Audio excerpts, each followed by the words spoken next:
Good morning, everyone. It's Riftgal. We're playing some more Final Fantasy IV. I just about said Free Enterprise Randomizer, and it's not. Just Final Fantasy IV, Pixel Remaster. To start off this episode, I just want to mention this playthrough is... I'm doing this playthrough in part because I am going to be on a podcast. And by going to be, I mean was. That episode should have gone up yesterday. The first episode should be going up should have gone up yesterday. I'll have it linked. And the next episode will be out next week, next Thursday. Now we meet Edge, Prince of Evelyn.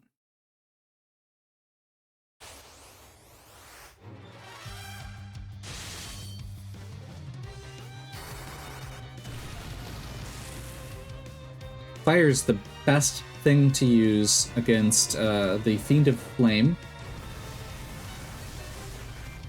Once again, we see this awesomely cinematic cutscene.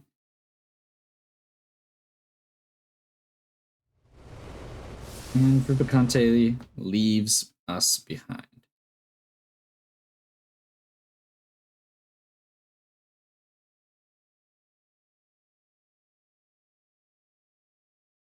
We're after Rubicante, same as you. Stay out of this. He's mine.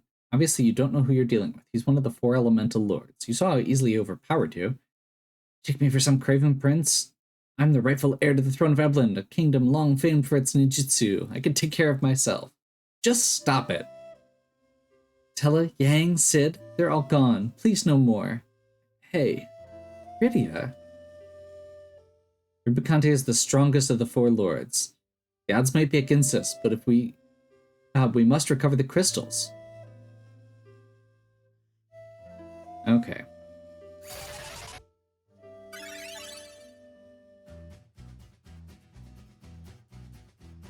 Not 1, but 2 charming ladies. Maybe this won't be so bad after all. Let's do this. And we get Edge. Edge is... And this is going to be our final party. It is not going to be the only party we have until the end, but it will be our final party. Now, we're going to do one of these. We're going to loot while we move backwards. The reason I like to do it this way is partially because I don't remember where all the trap chests are.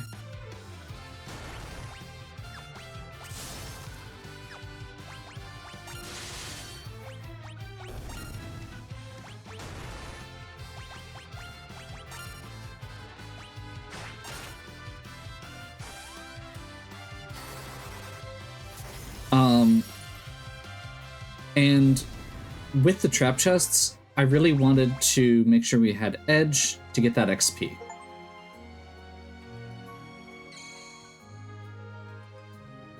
Especially since we're also going to be going back to Evelyn.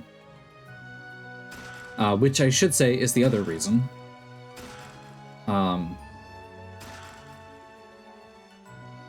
We're doing all this looting because we need to head back out to loot the castle as well. And we also ran right by all the shops, which I don't think there's that much we need from the shops for this section, but I could be wrong. If this place has black belts and green berets, that might be... We're going to be buying them. So first of all, we'll head over here, grab a potion there.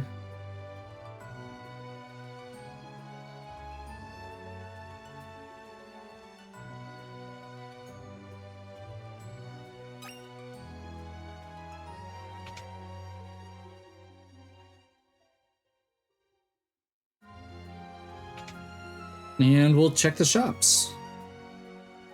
So I think... Oh, black robe. We'll grab another ice shield. We don't care about the ice armor.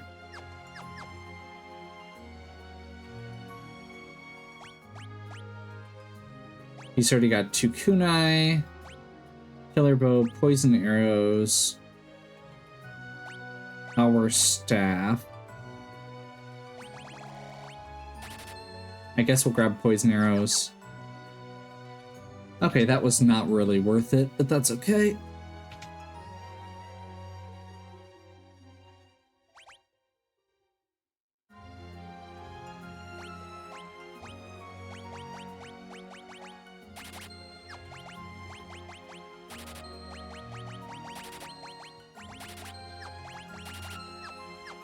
Just in case.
Yeah, that should do it.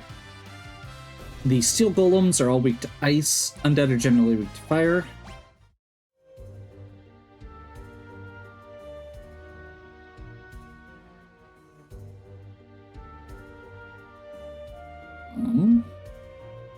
I thought there was one of those.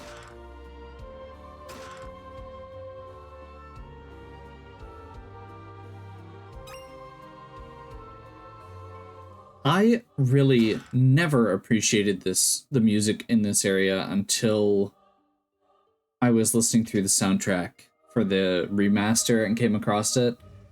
That was for an episode of the Rhythm Encounter podcast, which is another RPG fan podcast.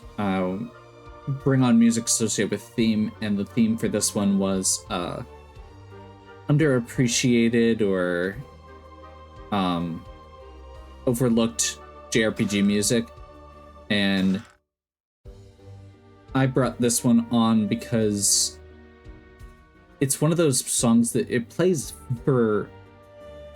in the 2 ruined castles, so Ebelin and Damcyan. And it's very, like, this is a completely optional area, and Damcyan, it only plays while you walk up, because like, you're walking up a few flights of stairs, that's it.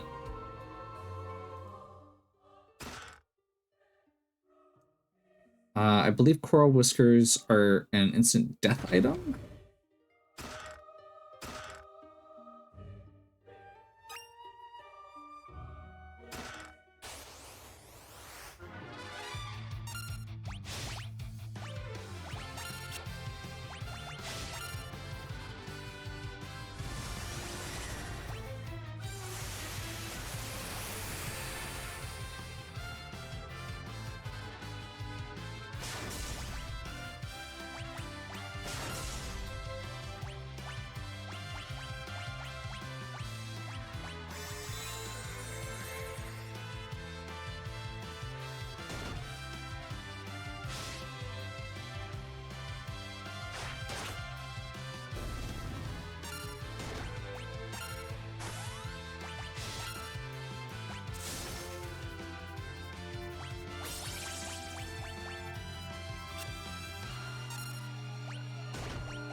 That should finish off the Lamia.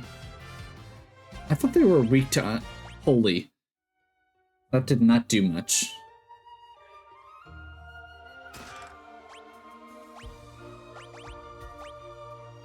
But yeah, as I was saying, right, this is a great song, and quite frankly, the original track of it isn't as provocative to me, but this version of it is just so good.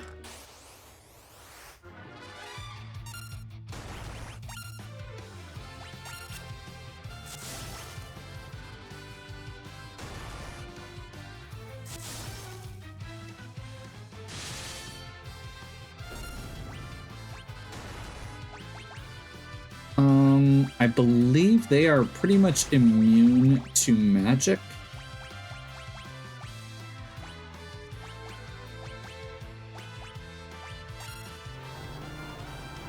As far as damage goes.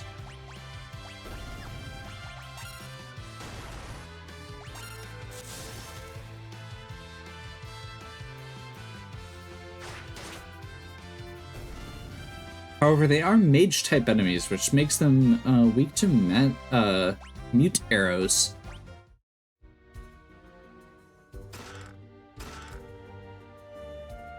Okay, there's our silver apple, which we are going to use on Rydia right now.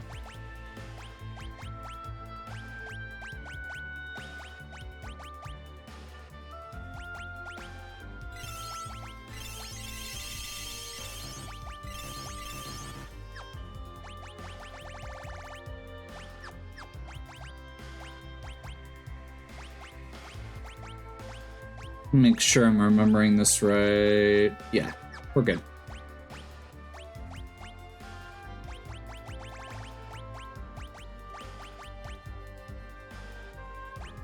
You only need to buy one of each arrow in this version? Is that what I'm seeing here?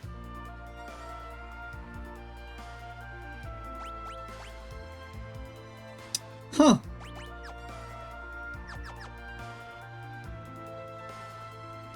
Okay, well, interesting. Anyway, we've got a...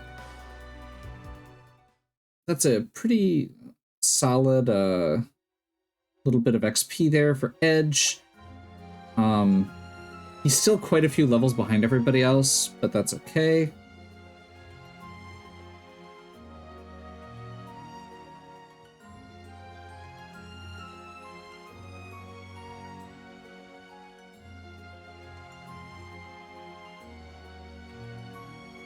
Oops.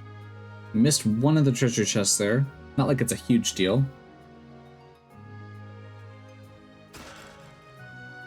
But shuriken are nice.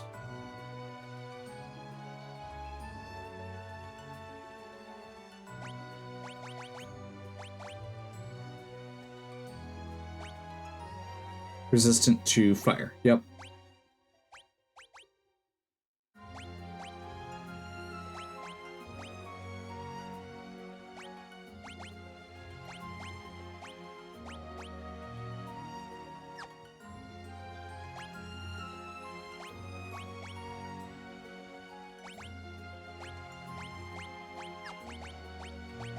And we're going to equip the Ice Claw on his offhand.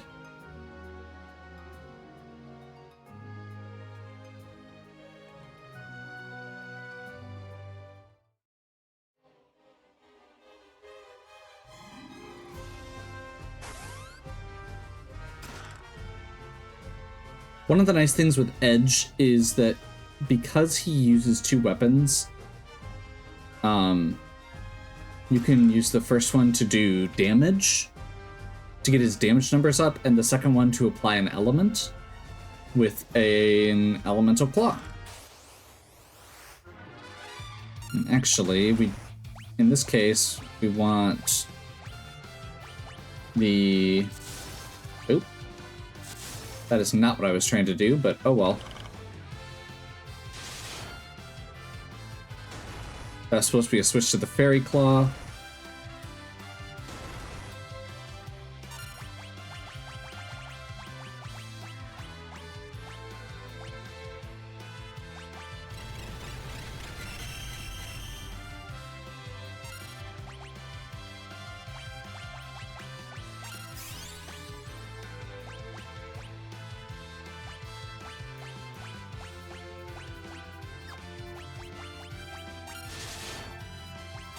See? Much better.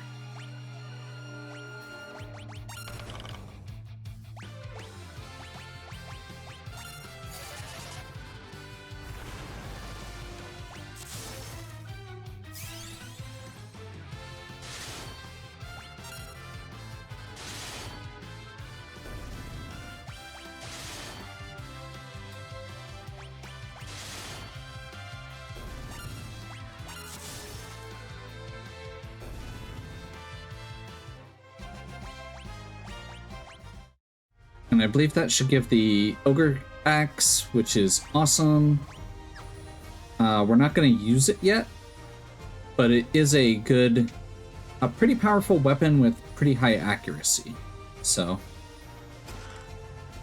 we're going to go for the Ice Element weapons for now, but it'll be nice for later. Also, it does extra damage against giant type enemies, which is useful in a couple places. I believe that is an upgrade there.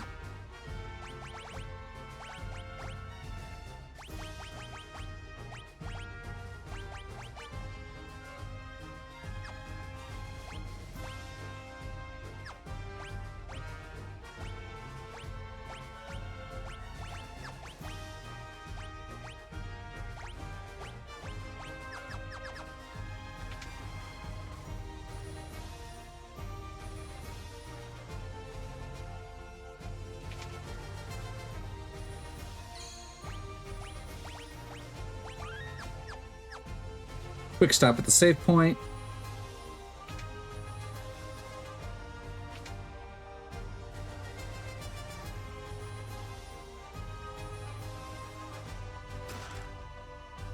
That is a ridiculous amount of money. And we run into King Queen Eblin.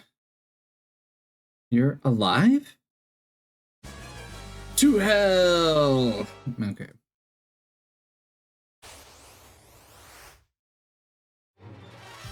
It's another one of the more cinematic battles.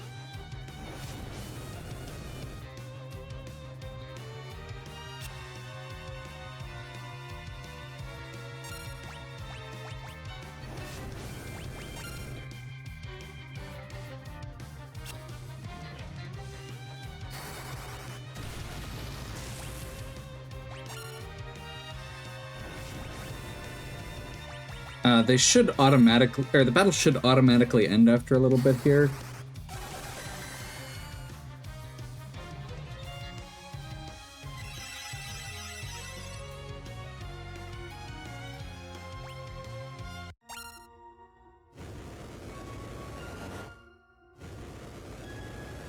The color palette changes as they are freed from their spell, and I accidentally hit them anyway.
And now we get to fight Rubicante.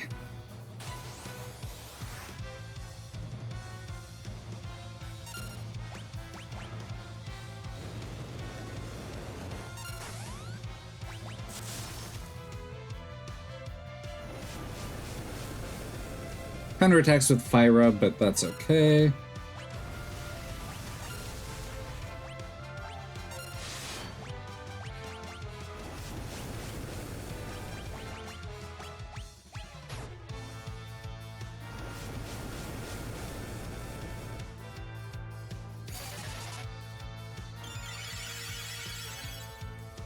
Yeah, that one Inferno attack is just always ridiculous, but that's okay. Go ahead and toss a Phoenix down here. And honestly, let's... Oh.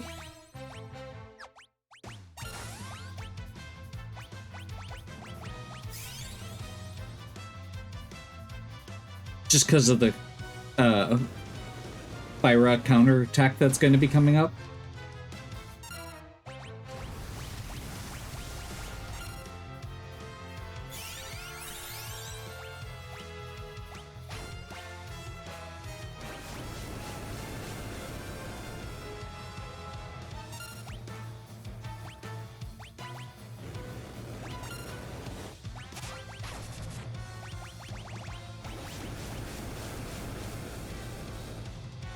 I'm gonna Kiraga down.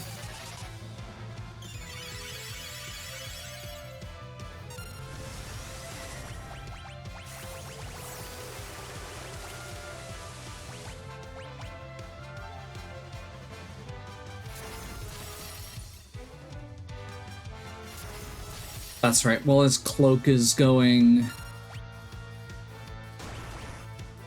Or while his cloak is closed, he is strong against ice. Magic, specifically.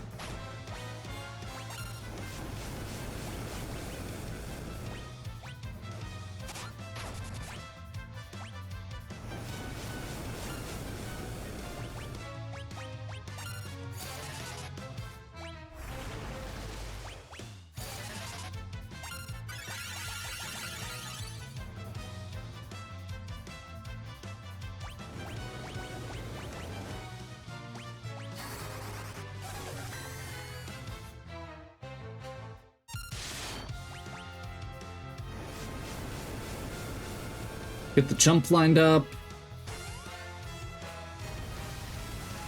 Cecil's dead. We'll have to get him back up. Oh well. That'll actually help Edge catch up a little bit.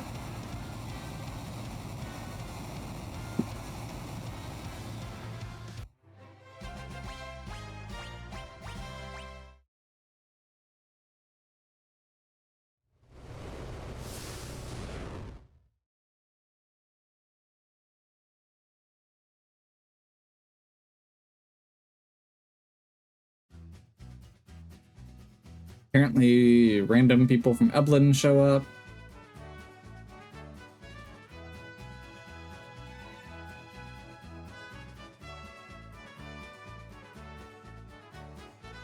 Golbez is Rubicante's master.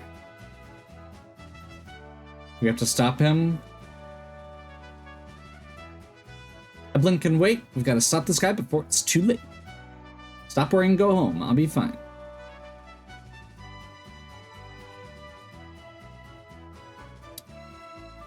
So, for some reason on this playthrough, I'm having I had a thought that I am kind of curious about, which is, I feel like you could... I feel like if you had an earlier scene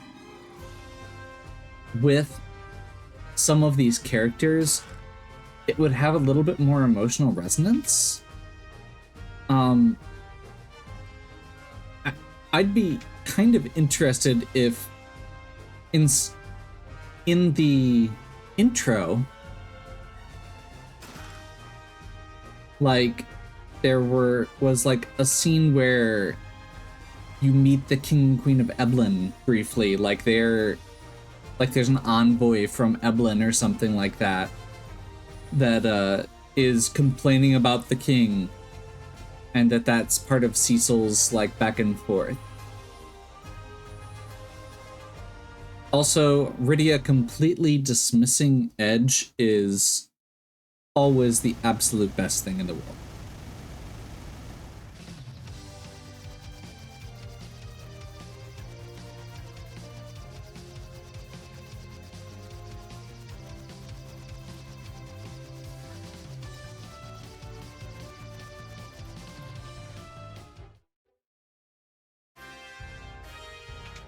That gets us back to Dwarf Castle. I believe when we get here, Giat is going to give us the key to the sealed cave.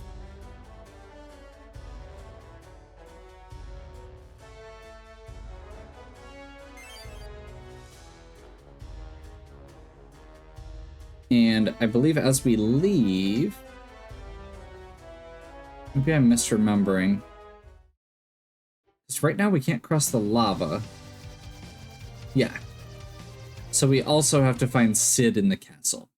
Now, this is one of those things, like with the engineer that I was looking for earlier. Pretty much all of, I think the airship upgrades are about the worst of it.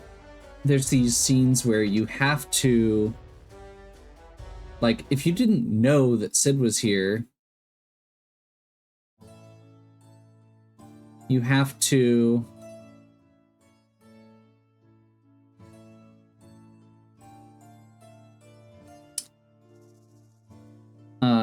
to find this like specific person. I suppose Edward in Toroya is another example.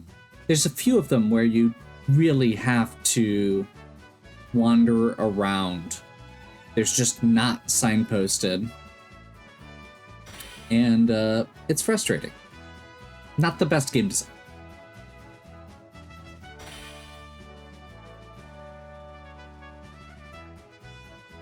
It was a lot more common in a lot of the earlier ones.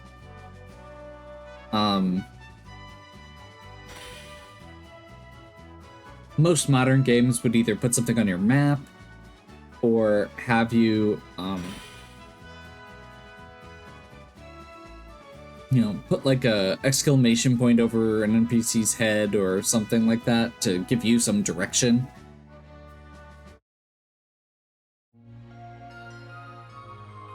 Even just a comment from the NPCs about it would be good. Ah. Sid overworked himself, but now we can fly over lava. This does two things for us, I believe. Well, actually, does it give us access to Sealed Cave as well? Or I know it gives us access to the Sealed Cave. I'm curious if it gives us access to the rest of the caves down here as well. It should... Yeah, I don't think we can get to the Land of Summoned Monsters yet. I could be wrong. I've been wrong before.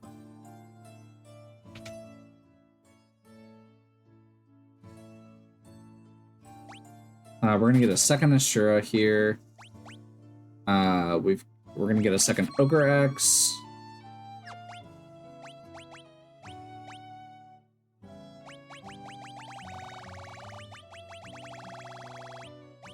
Yeah, I think money is not a factor here, but the fact that the arrows have never gone down is a pretty good sign that I only need one of each, and that's pretty amusing to me.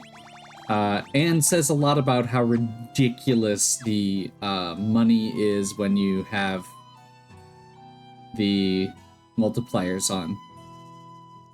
We're gonna go ahead and do 2 diamond shields. We're not doing the rest. I think we'll go ahead and grab a gold hairpin and a couple diamond armlets. And 1 diamond gloves. The power band is better.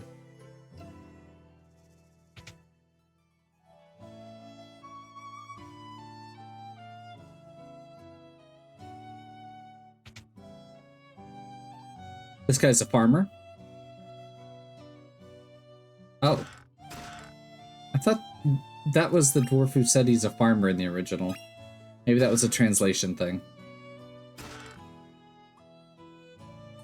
In the randomizer, that's the job dwarf, which they put in like I don't know how many, but they put in a ton of random titles for jobs that the dwarf can have, which is just such a cool way of tossing in little random things. If you're not familiar with the randomizer, seriously, go check it out. If you like Final Fantasy IV, it is just full of little fun Easter eggy things.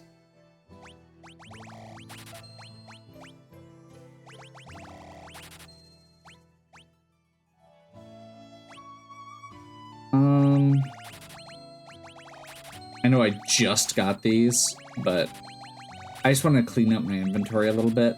And with remedies for sale now, this feels like it is much better. Get rid of that. We shouldn't ever need emergency exits again. Shouldn't need that. Never use that. Shouldn't need that. Shouldn't need that. We'll keep that as a just in case.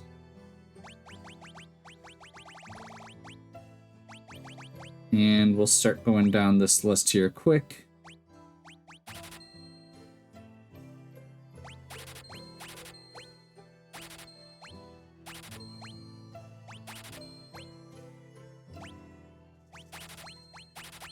We can't use the hammers anymore.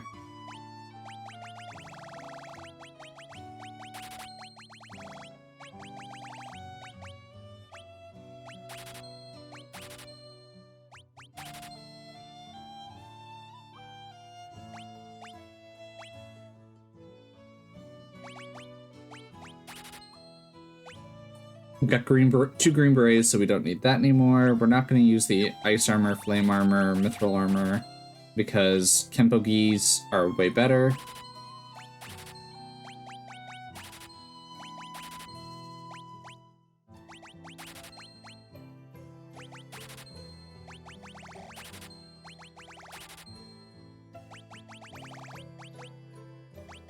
And we're going to keep the rest as...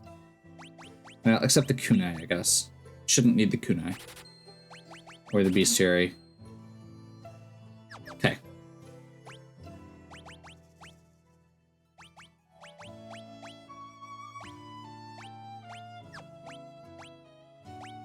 We should actually swap these. Because if he jumps in front of people, we want him to have the higher defense.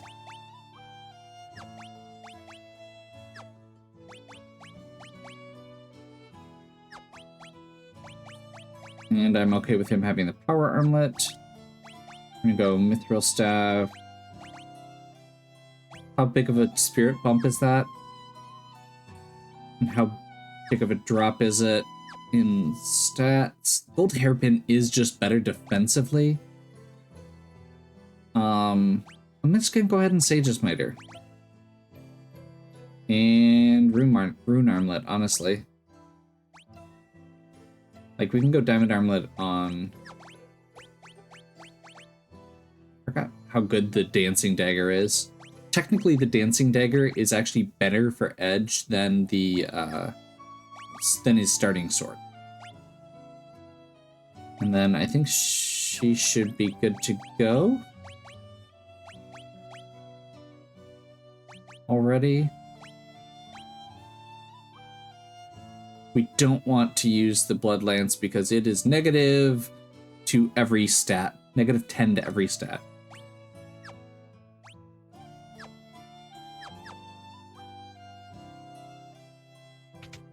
Okay. So that takes care of some shopping. Next thing we're gonna do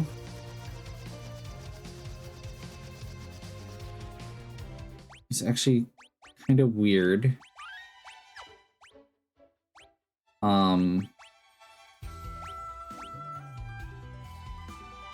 We're gonna go over to this corner and use this siren. This should allow us to get the mystery egg. Yep. And we are going to use a silver hourglass, which will cast the stop spell on it, which means it will never hatch. And now we should be able to just attack it a few times to break it. It should be dead. There we go. Those enemies should only have 1800, but it gives a ridiculous amount of XP.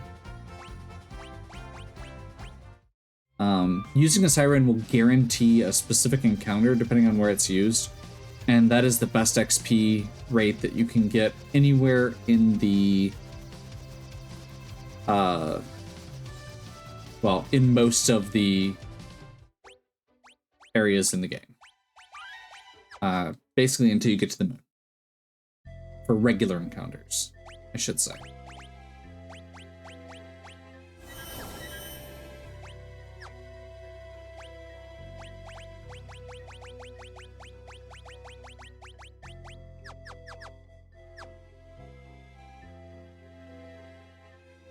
Okay, we can get through here, it looks like.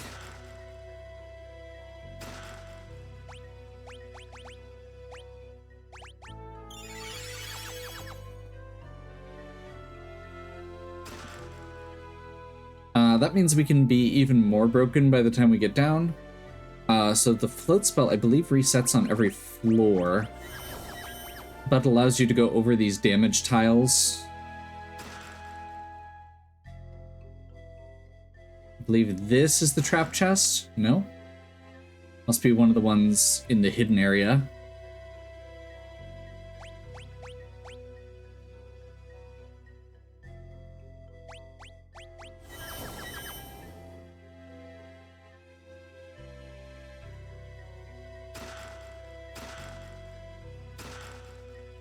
Well, I'm really glad I just spent all that money on an item that I think we just already replaced.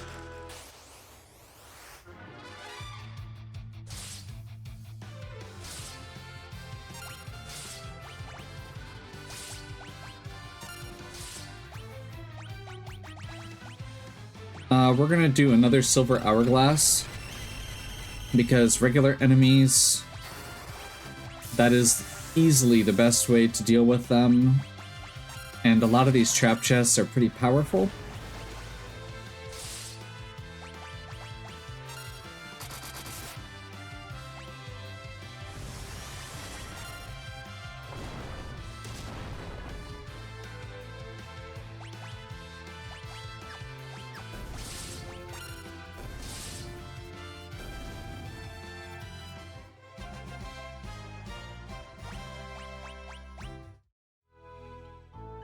That gets us the Defender Sword, which is the best one of the best weapons in the game. Arguably Kane's best weapon in a lot of cases.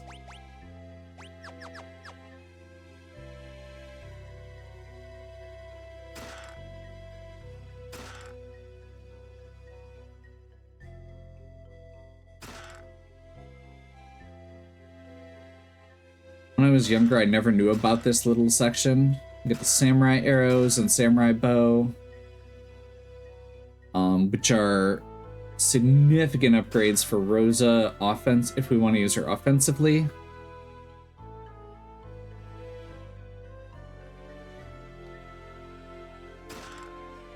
Grab the rat tail for when we get back to the surface.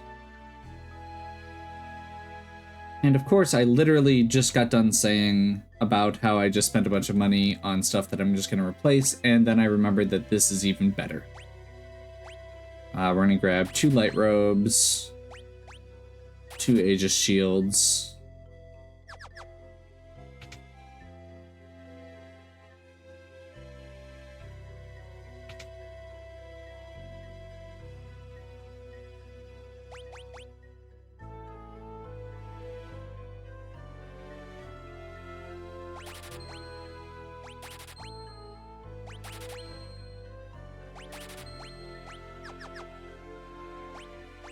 Okay. So, Aegis shield is better pretty much all around.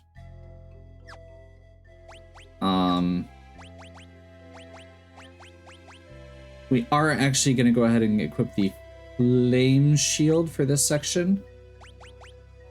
Let's go Kinesis staff, light robe, flame shield.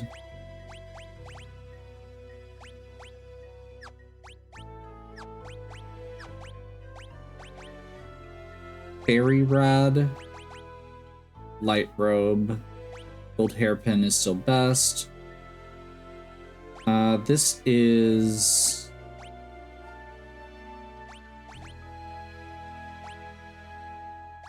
one of the legendary swords already. Diamond Armlet. Resistant to mage attacks. I think we're good with that. He's going to be the most fragile in this upcoming fight.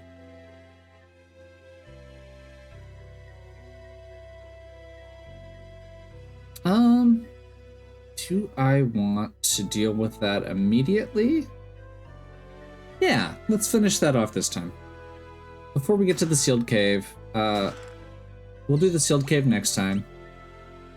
And I'm gonna see if I can power through Leviathan. And Ashura.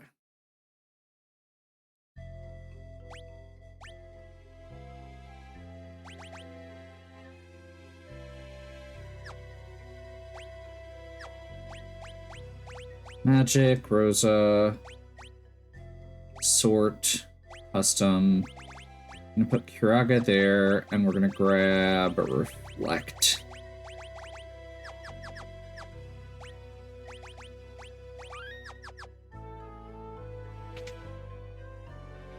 Which is good for both of these bosses.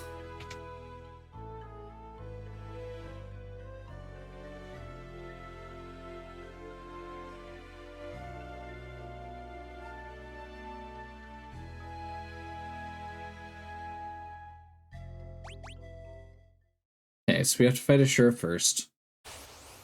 This is the quote-unquote easier fight.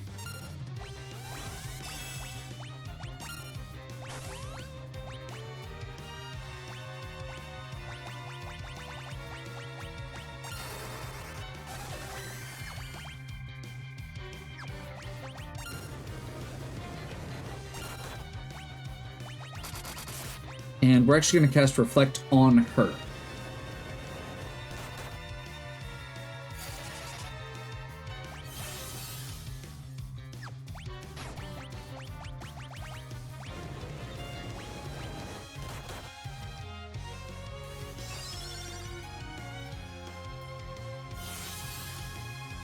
This is going to make it so that when she tries to heal herself, which is the main thing that she does,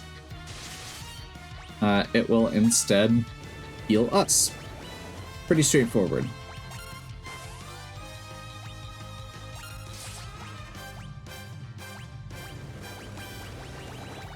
Let's grab Yuichibo and Mudaro?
We are definitely getting to the part of the game where Rosa and Rydia are going to do a lot more carrying of the party. Obviously, tapping into the elemental weaknesses with weapons is good and all, but, you know, quite frankly, there's some bosses that are really easy to deal with using arrows, which Rosa is the most accurate archer,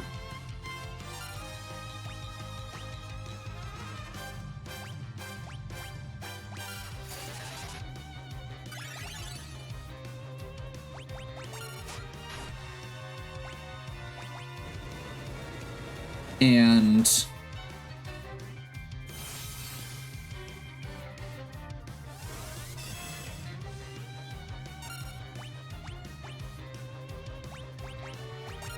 Rydia obviously is just a powerhouse in general.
And Rosa already learned Cure 4, which is kind of disgusting.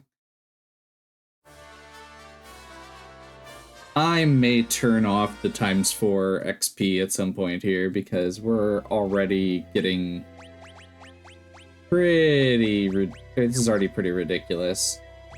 Not quite yet, I don't think, but we're getting there.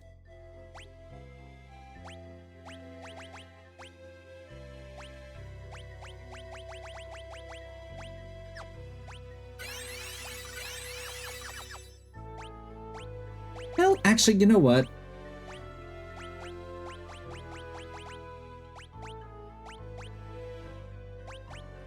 Let's bump it down to 2 times.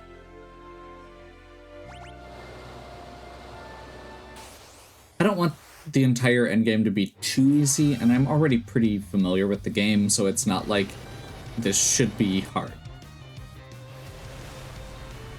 Okay, Tidal Wave is going to do 1/4 of our hit points automatically.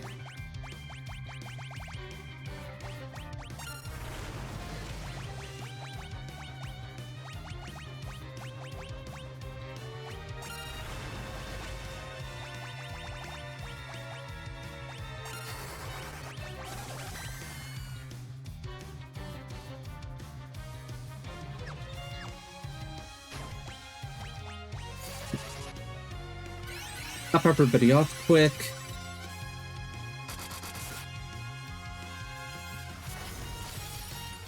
This entire fight basically is keeping your hit points high enough to get around the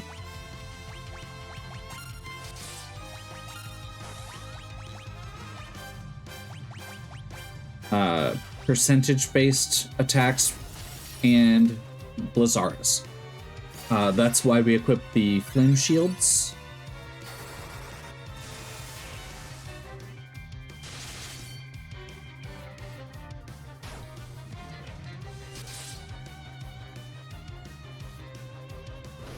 Technically, you could use Reflect here as well. On the... or to avoid the... Blizzaras. It also damages him, unlike in a lot of cases where you reflect and it heals.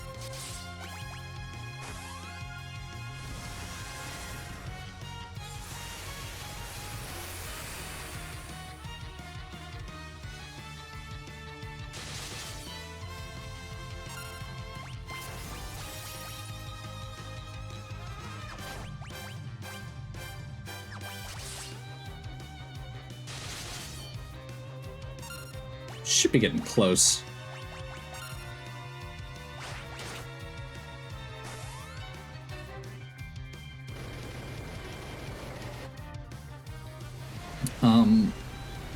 So yeah, we did the 2 flame shields, we did the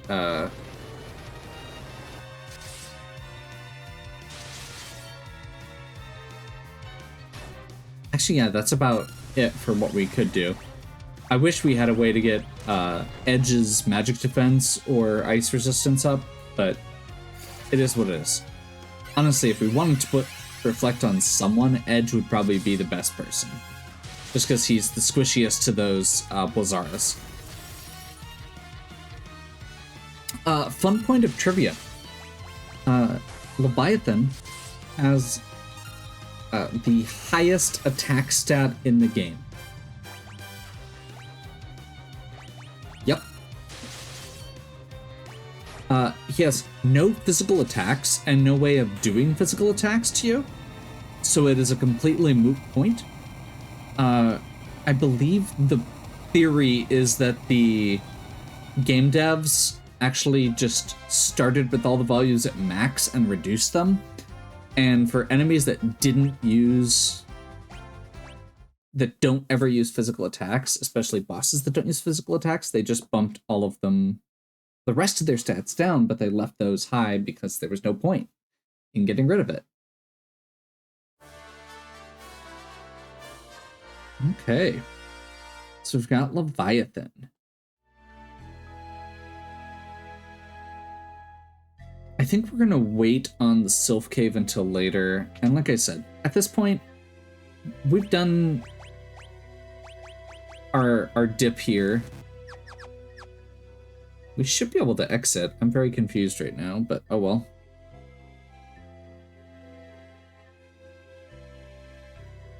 And I think this is where we'll pick up next time, heading into the sealed cave. So, hopefully you're still enjoying. If you are, please give me a like and subscribe. Check out the other content on my channel. Speaking of other content, this weekend is going to be a celebration of my YouTube anniversary. So there will probably be some extra content. At the time I'm recording this, I don't know what that will be. But definitely, if you're not already subscribed, this is a great time to subscribe. Check out the content that's going to be coming out this weekend, because I like to do some fun things, some extra content for that, or for my anniversaries. At this point, I've been doing this for 7 years. We're also going to be getting close, we're also getting close to 3,000 videos, which should be coming out next month. And at some point here, I will hopefully, maybe I already have, hopefully be doing something special to celebrate 500 subscribers. So lots of milestones going around. But anyway, hope you're enjoying. If you are, please give me a like and subscribe. Check out the other content on my channel. If you have any questions or suggestions, please leave them in the comments. And as always, have a good one. We'll catch you next time.